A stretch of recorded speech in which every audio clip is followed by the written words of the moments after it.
computer. All right, we are recording here. I'm going to share my screen again. Okay, tomorrow, May 1st, I'm positive, at least that's what I've been told, is that this new listing agreement is going to be on the DocuSign as well as zip forms. However, I'm going to think that, well, no, I'm not. I'm just going to assume that it's going to be on DocuSign and zip forms because that's what the state has told us, that it's going to be available. So very first thing I want you to know is that this new agreement now is going to be compliant with the MLS, the NAR clear cooperation policy about MLS exempt listings. And we're going to really spend a lot of time there because there's going to be a lot of questions about that.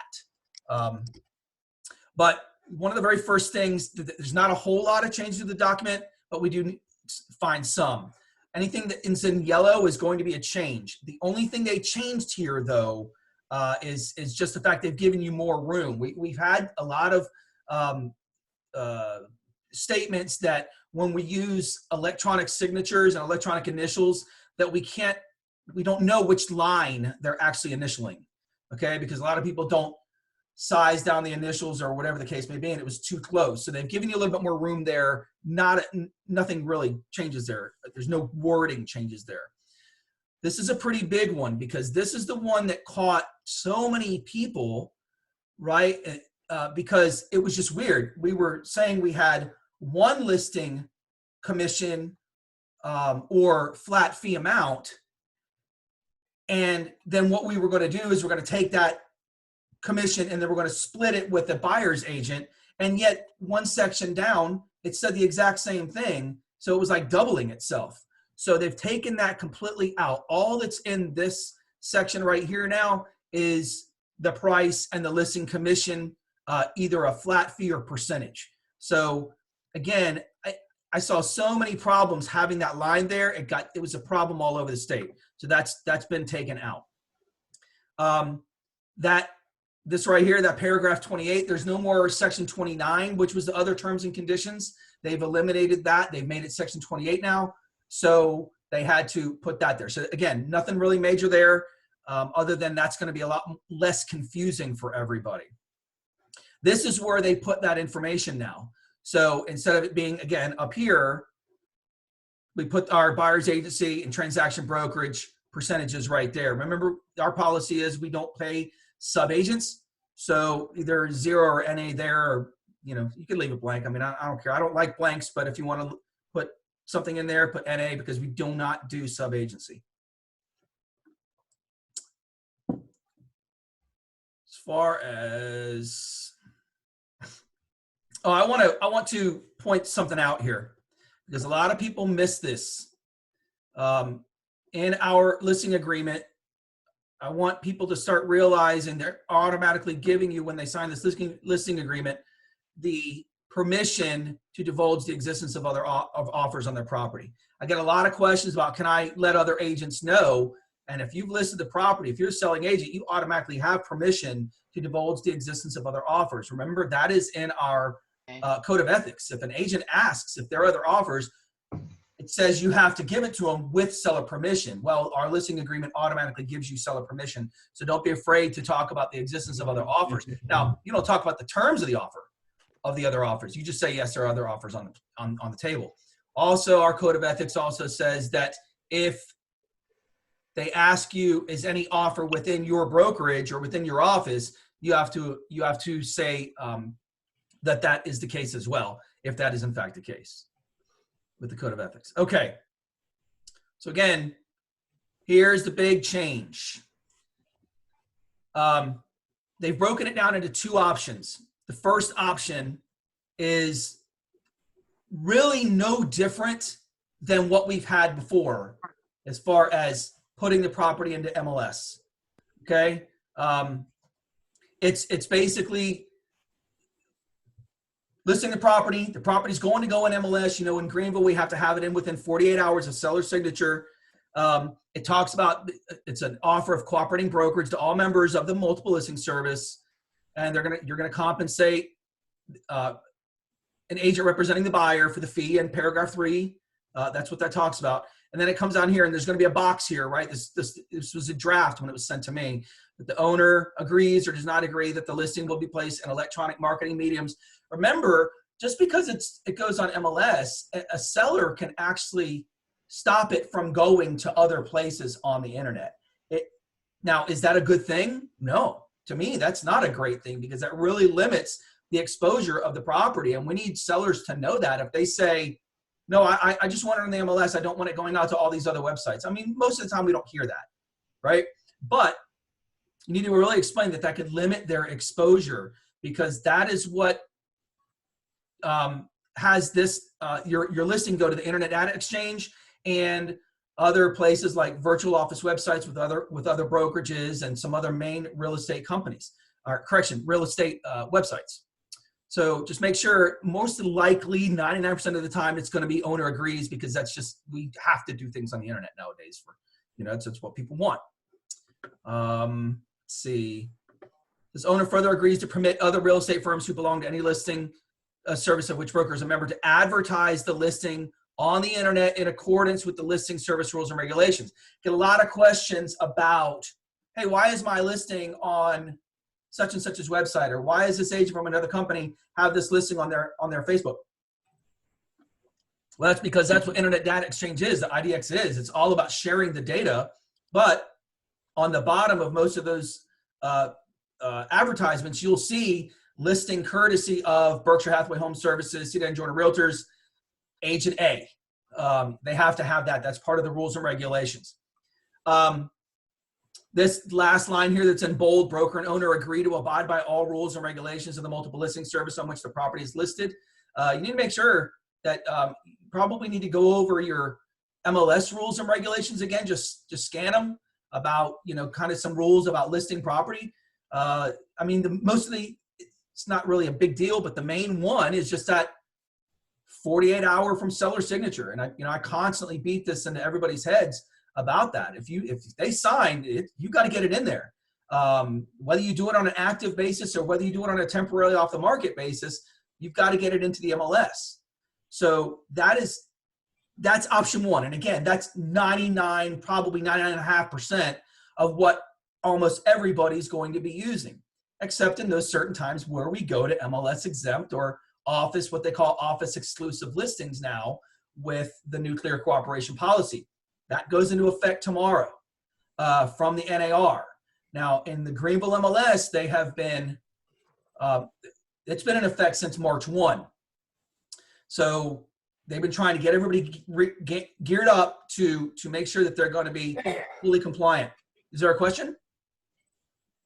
No, sorry, I'm mute my thing here. Okay, that's no problem. So option 2. So let's talk about this, because this is where the majority of the questions are going to come in. And so it said, I'm gonna read it because it's new, right? The seller does not consent for their property to be placed on the multiple listing service, and instead wishes to have their property listed as a brokerage exclusive. Okay, that's the new terminology, a brokerage exclusive listing. This will prohibit, watch this, seller and broker from conducting any public marketing. We've talked about this a couple times, but this is where it becomes compliant. It prohibits the seller and the broker. Why am I emphasizing seller? We have got to be so clear with our listing clients, our sellers, that they can't go and advertise their own property on Facebook or Twitter if they check this option.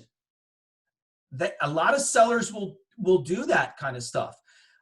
The very second that happens, that clock starts. The one business day starts for you then to have to get it into the MLS. Now, somebody's going to ask me, I already know what the question is.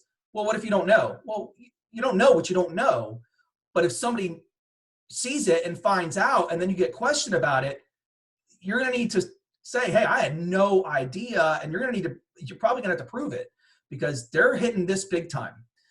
They being ethics committees and professional standards committees, making sure that people are being compliant with this new rule. So just stress that. Listen, Mr. and Mrs. Seller, please do not publicly market your own property. Let me take care of all the marketing of the property if we're going to go this route, so we follow rules and regulations. which includes but is not limited to the following: site signage. Again, we used to be able in an MLS exempt listing to be able to have a sign. That is now gone. You cannot have a sign on an office exclusive listing. No social media, like I've just talked about. Any communication, oral, written, or electronic, that can be disseminated to the general public of the property, and will restrict the marketing of the property to only the members of the broker's firm. Broker and owner agree to complete any paperwork required by multiple listing service of which broker is a member to verify that the property will not be publicly marketed. Okay, so as of right now, Greenville MLS does not have any documentation that we have to fill out as agents that say the property is not going to be publicly marketed.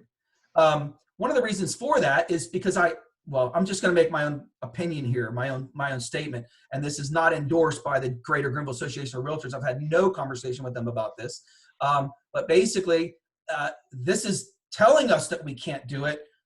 I don't see why we would need to have another piece of paper that we need to sign if we're already signing this agreement and saying we can't do it, just to say, hey, we're not going to publicly market it. I think that would be kind of double duty there, and I just think that's the reason why they haven't done it.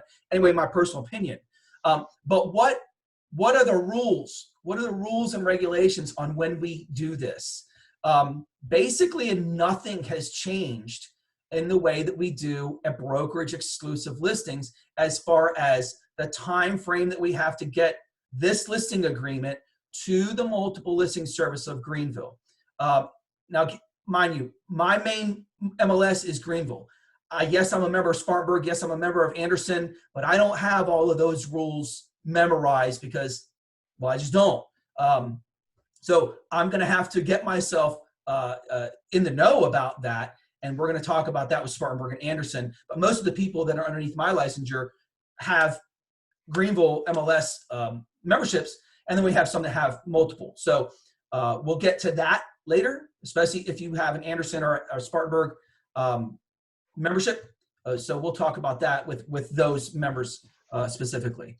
But no difference. We have to, once you sign this document, if your seller checks option 2, we want to make sure that they understand that within 48 hours, or you understand within 48 hours, you must have this document, this listing agreement, to the MLS. It's got to be there. No ifs, ands, or buts. They've got to have it. And they're going to put it in a file, because if it came up where an agent saw it on social media and they called the MLS because they couldn't find it in the MLS, or somebody just happened to put up a sign by accident and the MLS doesn't see it in the MLS, Joe Pitts and his staff don't see it listed, they need to make sure that they need to have this in their file. Otherwise, that is a big time fine for you guys. So I'm going to stop right there. Is there any question? Yes. Why would a client choose this? That's a great question. Multiple reasons. I've got my handy dandy cheat sheet right here for another video that I just did about the entire MLS Clear Cooperation. I've done a whole video on Tuesday. I'm still in the process of editing it, and it's going to be on the hub hopefully either by the end of the day or tomorrow. So what are some of the reasons why, right? So you as an agent, you go in, you look at the house, you're on the listing, and you say, hey, this house could use a paint job, or it could use these repairs, or they've got wood rot all over the place, and all this sort of stuff. And yet this person's on a time frame, a quick time frame, where they want you to begin marketing the property to get as many people interested in this property while they're making repairs, to keep it off of MLS and to keep the masses from coming in their house while they're making all these repairs. That's one reason. Let's see. The seller wants you to line up photographers and stagers and all these things, and you're working on behalf of people, but it's not ready for MLS because they need to move some furniture or whatever the case may be. A stager is going to come in and help you with staging the property and getting the property ready to publicly or to market in the MLS, but that's going to be 2 or 3 weeks before they can do that. But you don't want to walk away from the listing. So you just have them sign an MLS brokerage exclusive listing while you're working on their behalf. So you're not working for free, theoretically. And you don't want to be hiring photographers and paying for photos when you don't have a signed listing agreement. Holidays. The holiday seasons are huge for people if they have to get their property listed, but they don't want the masses coming through all the time to look at their house. They don't want to be leaving in the middle of, that Thanksgiving to Christmas season or whatever holiday, again, that you're celebrating. They may just want to keep it off the market, but you don't want to walk away from a listing agreement.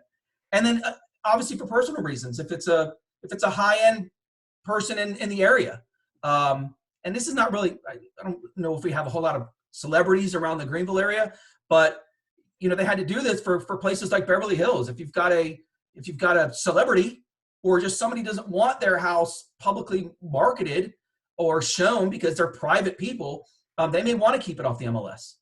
So that's 4 reasons. I'm sure that we can all think and have had other reasons why people have wanted to do that. And here's the biggest one right now. They don't want 3,000 agents and their people walking through their house from COVID. So you don't want to walk away from that. You want to get it listed, but you could say, hey, it's only going to be marketed within our brokerage to 400 plus agents rather than 3,700. And you let them know, hey, if this is, if you're okay with that, we can do that. And they just need to make sure they understand that it's limiting their marketing. So that you have to really get that point across to them. And when we're ready to change it, if we do that and we're waiting on the pictures and that type of thing, can we just go in and amend this right on this contract, or do we need to write an amendment? How do we change that? No, that's a great question too, and I'm glad that you asked that. So here's the way to dissolve an MLS exempt or brokerage exclusive listing. Well, first of all, let me tell you the reason why you can't just amend it. Because if you do that, and you have, let's say we listed a property today, April 30th, okay? And it was brokerage exclusive through May 27th because of pictures and repairs and everything else. You got roughly, 28 days on the market. If you were to amend this contract and put it into the MLS, your MLS entry has to say listed on April 29th, and then your days on market are swayed by 28 days. It automatically shows 28 days in the market. So years ago when I was on the board of directors and this came up, the way that the board of directors and Greenville MLS, thought that the best way to do this would be well, first of all, you can't have an MLS exempt and an NMLS listing agreement at the same time. You can't have 2 listing agreements that for lack of a better term, cancel out each other at the same time. So what we do is we will take a conditional release of listing agreement. It will release the MLS exempt or brokerage exclusive agreement. It will cancel that out, okay? And then you have them sign a brand new listing agreement with the day that it's going to be listed, and they check option 1, and then your days on market start as of 1. And then it's a brand new listing agreement and everything's ready to go. Does that make sense? Vicki? Very clear. Very clear? Okay. All right. So let me make sure also something else. Was there somebody else that had a question? No, I just think it's cumbersome, but I agree. Okay. It is quite cumbersome, but a little hint here, if you're going to do this, type out your listing agreement. Because all you have to do is when they make that change or when that time comes, just go in there, click on the same listing agreement, and then you just set it up for signature. You just have to change the dates, right? Right. Yeah. So if you're going to do this, just make sure you type it. Also, I want to let you guys know that if you do this, okay, my personal opinion is I don't like to see option 2 or brokerage exclusive or MLS exempt listings for any time frame that's not necessary. So let me make that point. If you know that your seller only needs 2 weeks to get everything done, and you and everything else, and and you guys decide on a day that it's going to go into the MLS, okay? Let's take today, for example, April 30th, but then next Friday, 2 Fridays from now, you've got everything done, and it's going to go in the MLS 2 Fridays from now.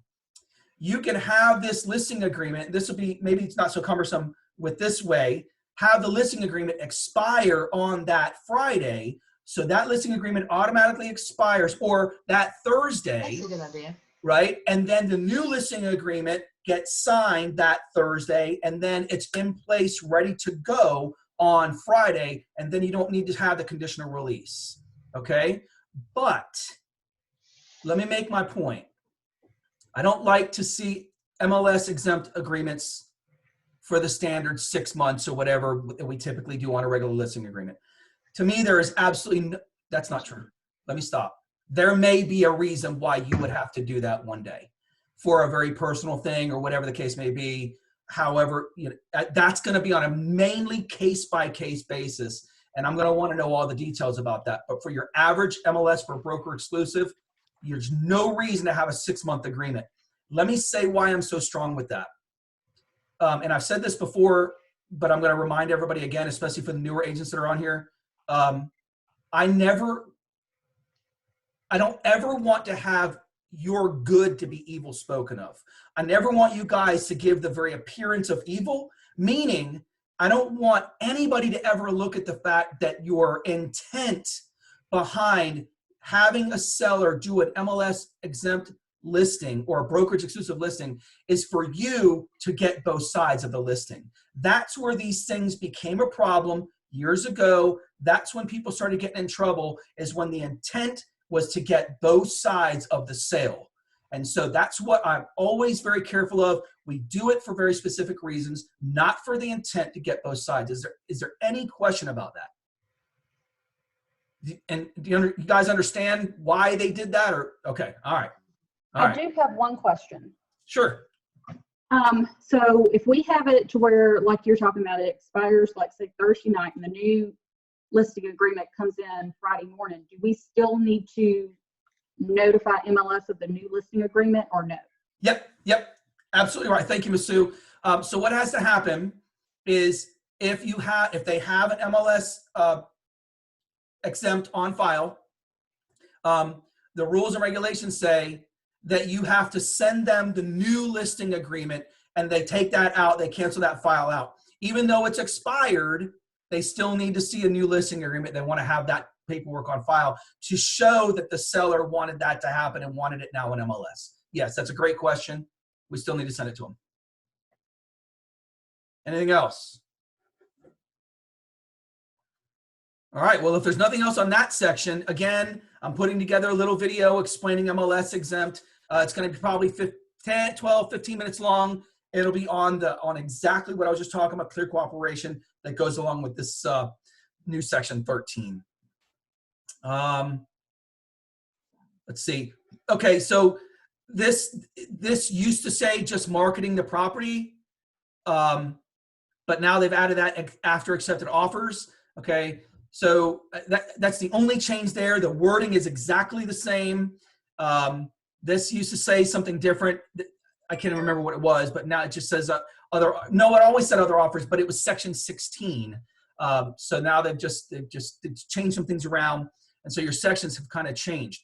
Maintenance here used to be section 19, but what they've done here, and I think we've talked about this before on some things, I've always said somebody's going to challenge this section of the contract because these things were not in repair procedure.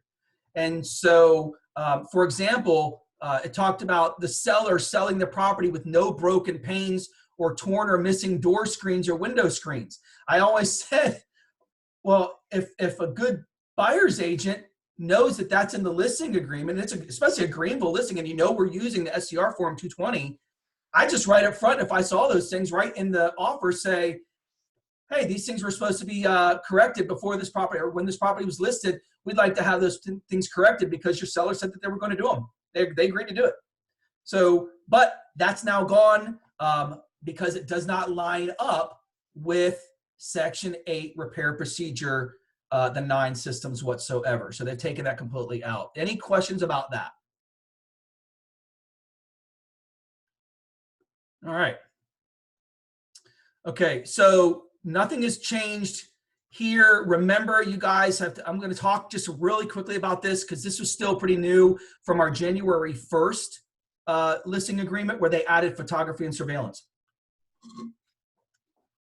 You need to make sure that the seller knows that if you send a photographer in there, that if they don't want things in those pictures, for example, they don't want their family members in their MLS pictures, they need to take those pictures off the wall, okay? Because once you guys have photographers in there and those pictures go to your hands, it says they irrevocably conveys and any and all of the seller's audio, photography, and video rights in perpetuity, which means forever. So it's not like they can come back and get you for copyright. They need to know if you don't want something photographed, you need to take it out of these pictures because they become our property in perpetuity. So I guess somebody got their, shorts in a wad somewhere out west and tried to sue some real estate agents, and they got copyright infringement on the real estate agent and the photographer. So that's why that's in there now. And also surveillance. Remember, I've been saying this, that you need to really think that every house has surveillance in it now when you're showing houses. And it says right here that seller agrees that broker may or may not disclose potential surveillance.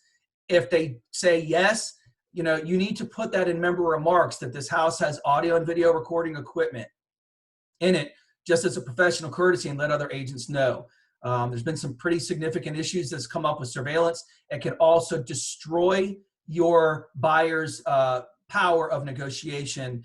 If you're talking inside the house and you're talking about making an offer and you're talking about what you're going to offer and what you'll go up to, and all of a sudden your seller's listening through the internet or whatever the case may be. My thing is, don't talk inside the house. We've talked about it before. Don't do it. They've given you some more room for the e-signatures here. That's why this is in yellow and highlighted. They've just stretched out some stuff so you can have more room to sign and everything else.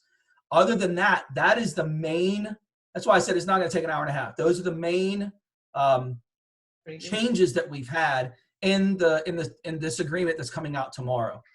Is there any questions? Really? Then I've done a pretty darn good job explaining it then, didn't I?